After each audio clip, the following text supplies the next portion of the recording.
Hi, everyone. Welcome back to the Professional Pulse podcast. I'm your host, Alanna Carrick, and today we're doing something a little different.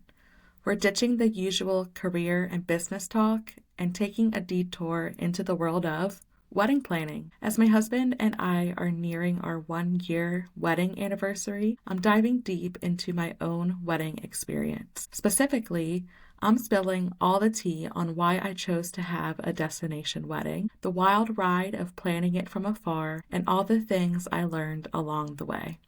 Whether you're a bride or groom-to-be, dreaming of a far-flung celebration, or just curious about the logistics of saying do in paradise, this episode is for you. But first, of course, let's have a pulse check. For those of you who are new to the Professional Pulse podcast, our pulse check is the part of the show where we take a moment to slow down, step away from the main topic, and just check in with ourselves.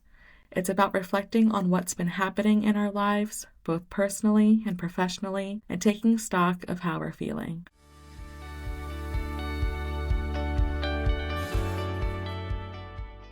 I have big news.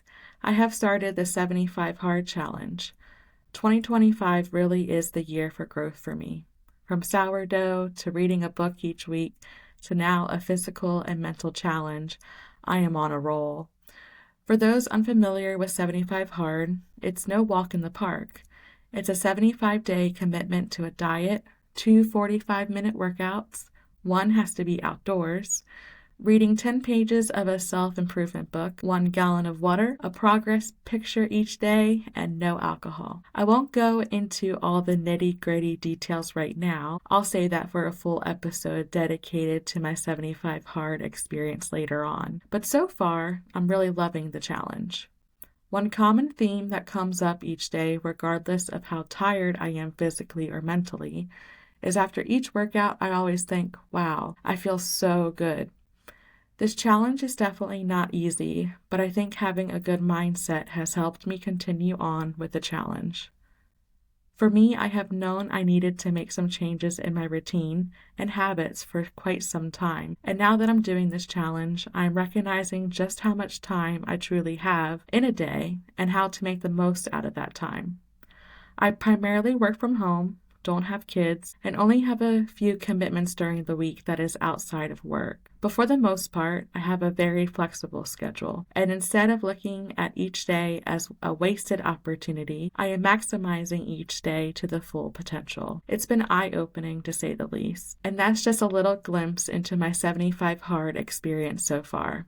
I'll definitely share more in the future, so stay tuned. But for now, let's trade those workout clothes for a wedding dress and jet off to Fort Lauderdale, Florida. Here's the story of why I decided to say I do far, far away. The why behind my destination wedding. The single biggest factor that made me say yes to a destination wedding in Fort Lauderdale, Florida, was a combination of the location and the significance of our wedding date. Now, I know what you might be thinking. A wedding planner who didn't dream of a fairy tale wedding. And you'd be right. It was never a lifelong dream of mine to get married on a beach. In fact, it's actually the opposite of what I envisioned growing up. I used to picture myself in a long-sleeved wedding dress, saying I do in the heart of winter, one of my favorite seasons. I always felt this pull towards a winter wedding, maybe because I was born in December.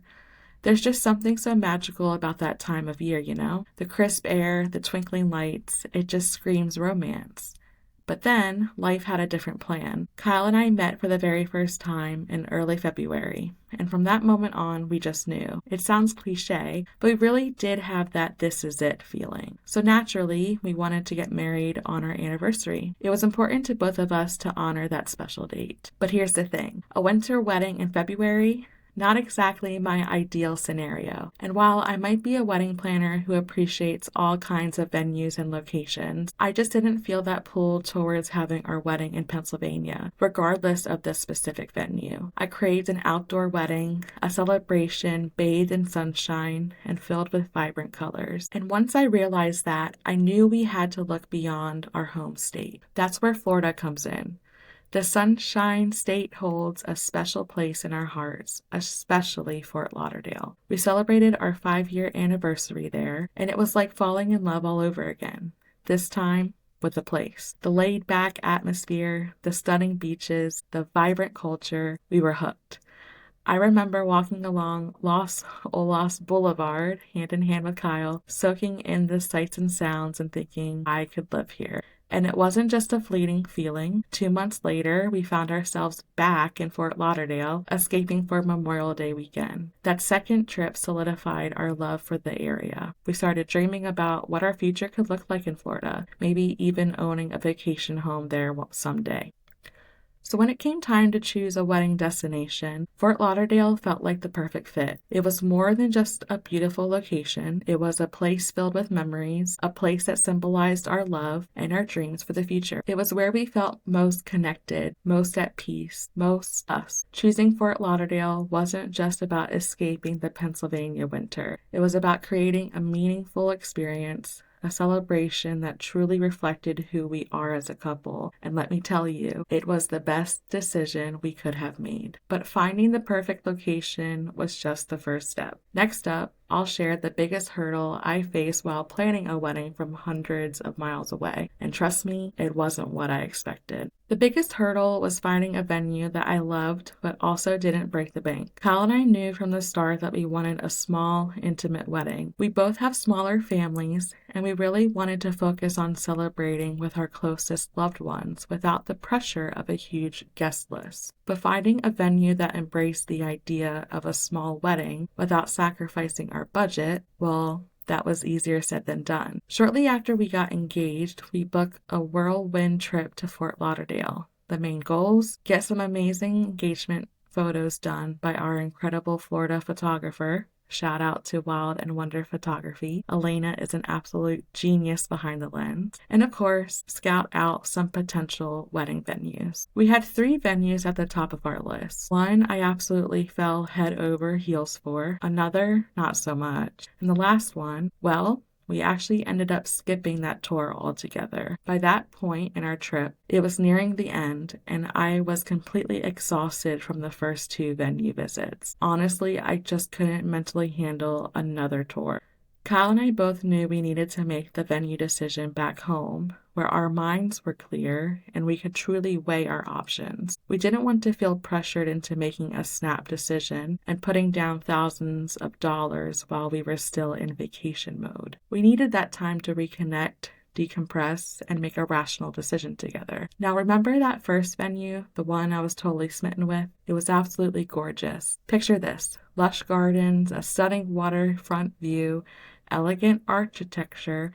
The building was yellow, my favorite color. It was everything I had ever dreamed of, but there was one tiny problem: the cost. Let's just say that $18,000 for just the venue, no food, no linens, no alcohol, nothing, was a little bit outside of our comfort zone. I tried to negotiate, of course. I mean, who doesn't love a good deal?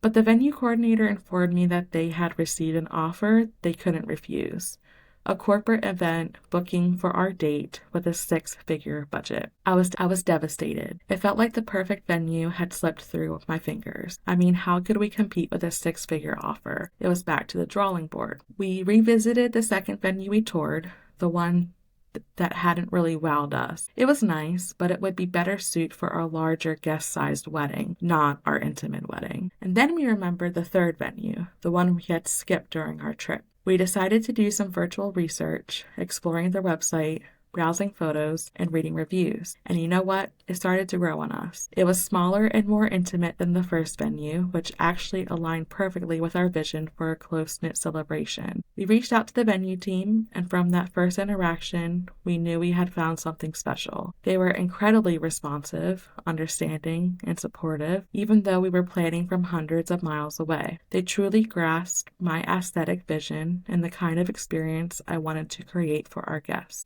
And the best part, the price was within our budget. It felt like fate had intervened, guiding us towards the perfect venue all along. It turned out to be the most ideal location for our small, intimate wedding of 17 guests. And yes, 17 is my lucky number. Looking back, I'm so grateful that we didn't rush into a decision during our initial venue tours. Taking the time to step back, clear our heads, and do our research, led us to the perfect place to say I do. It was a reminder that sometimes the best things come when you least expect them. Let's talk about guests. Like I said, we have a smaller family, and that's totally okay. You don't need to have a movie-perfect wedding with hundreds of people to have the best day of your life. In fact, as a wedding planner, I'd argue that the best weddings are often the smaller ones. Why? For many reasons, but one of the biggest is the quality of the people surrounding you. When you have a smaller guest list, you can truly focus on celebrating with those who are closest to your heart, the people who have shaped your lives and supported your relationship. It creates a more intimate and meaningful atmosphere. Of course, with a destination wedding, we knew there would be some very important people in our lives who couldn't make the trip. My uncle, for example, has a wife who was dealing with health issues at the time, and get this, my twin brother welcomed his firstborn into the world on my wedding day. Talk about a memorable day for my family. As much as we missed having them physically present at our wedding, we knew they were there in spirit. And because we have such close relationships with them, they completely understood why Kyle and I wanted a small, intimate celebration. It's all about prioritizing what truly matters to you as a couple. For us, it was about creating a special experience with our nearest and dearest, and that's exactly what we did. Our venue played an absolutely huge role in shaping the entire experience for our guests. I mean, it wasn't just about having a pretty backdrop for our wedding photos. It was about the people who truly brought the place to life and made it so special. From the second we arrived, we were treated like royalty. I'm not exaggerating when I say that every single employee seemed to know us by name, Kyle and me, of course, but also our parents and even our closest friend. It was incredible. They went above and beyond to make us feel welcomed and cared for, and that same level of warm hospitality extended to every single one of our guests. Honestly, I don't think I would have the same glowing opinion of the venue if it wasn't for their outstanding service and genuine willingness to help with absolutely anything we needed. It was like they had a sixth sense for anticipating our needs before we even knew we had them. I have a funny story about that, actually. One evening, Kyle and I had some delicious leftovers from dinner, but our room didn't have a microwave. Now, I'm not usually one to make a fuss, but I was seriously craving those leftovers. So I called down to the front desk, a little hesitantly, and asked if it would be possible to get a microwave sent up. And guess what? Not even 2 minutes later, I kid you not, a microwave magically appeared at our door. It was like they had a dedicated microwave delivery service just for the bride and groom. We couldn't stop laughing about it. Another time, I needed batteries for my steamer because, let's be real, wrinkles are not a bride's best friend. And again, within minutes, like seriously, it was incredible. Someone was at our door with a fresh pack of batteries. It might seem like small things, but those little gestures really made a big difference. It showed that they genuinely cared about our comfort and happiness, and that level of attentiveness wasn't just for us, it was for all of our guests as well. And speaking of amazing staff, I absolutely have to give a massive shout out to James, our bartender for the wedding reception. This guy was an absolute legend. Not only did he make incredible drinks, but he also brought so much energy and personality to the party. He had everyone laughing, dancing, and feeling like they were part of something truly special. He was more than just a bartender. He was like the conductor of the party, making sure everyone had a fantastic time. The best part about James? He wasn't just a one-night wonder. We kept running into him throughout our entire stay, at the pool bar, in the lobby, even just strolling around the resort grounds. Each time, we strike up a conversation, and it was like catching up with an old friend. He was so genuine and down to earth, and he truly made us and our guests feel like VIPs. He even remembered our drink orders. To this day, whenever Kyle and I get together with our close friends, we still reminisce about James and how much fun he had brought to our wedding. He became such a memorable part of our experience, and it's a testament to the incredible staff at our venue. They went above and beyond to make our wedding weekend truly special, and James was the icing on the cake. But it wasn't just about the amazing service that made our venue so special. It was also the opportunity to share our love for Fort Lauderdale with our guests. I poured my heart and soul into creating a wedding website that was packed with recommendations for things to do and see in the area. I wanted our guests to experience the same magic that had captivated Kyle and me, to fall in love with this vibrant city, just as we had. I included everything from our favorite restaurants and bars to hidden gems and local attractions. I wanted to make sure that everyone had a chance to explore and discover something new, whether it was relaxing on the beach, exploring the vibrant art scene, or venturing out on a day trip to the Everglades. And you know what? It worked. My side of the family, for instance, got to recreate one of our most cherished memories from our 5-year anniversary trip, swimming with dolphins. I remember seeing the photos afterwards, and their faces were just beaming with joy. It was priceless. It was a reminder that our wedding wasn't just about us, it was about sharing our love for this special place with the people we love most. We also held our welcome dinner, instead of a traditional rehearsal dinner, at one of the first restaurants we visited when we first arrived in Fort Lauderdale during that same anniversary trip. It was a casual, fun-filled evening where we could reconnect with our loved ones, share stories, and reminisce about our adventures in this city. It was the perfect way to kick off the wedding weekend and set the tone for the celebration to come. Sharing those memories and experiences with our guests was at the heart of why we chose to have a destination wedding in the first place. We love Fort Lauderdale, and we wanted to give our loved ones a glimpse into why this place holds such a special place in our hearts. It was a way of saying, this is a part of us, and we want to share it with you. The venue's exceptional hospitality, combined with the opportunity to share our favorite spots and experiences with our guests, truly elevated our wedding weekend. It transformed it from just a wedding into an unforgettable celebration of love, connection, and the joy of discovery. It was a chance to create lasting memories not just for us, but for everyone who joined us on this adventure. Looking back, I wouldn't change a thing. Our destination wedding was everything we had hoped for and more. It was a testament to the power of shared experiences, the importance of genuine hospitality, and the magic that happens when you bring your loved ones together in a place that holds special meaning. The biggest takeaway I learned from planning a destination wedding,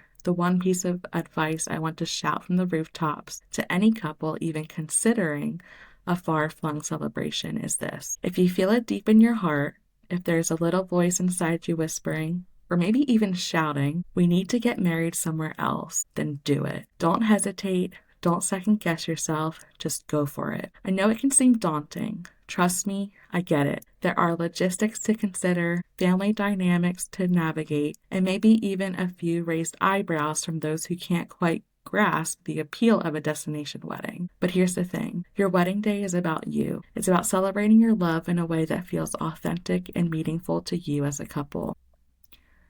If the thought of a traditional wedding in your hometown fills you with a sense of meh, if you yearn for an adventure, a unique experience, a chance to create memories that will last a lifetime, then a destination wedding might be your perfect match.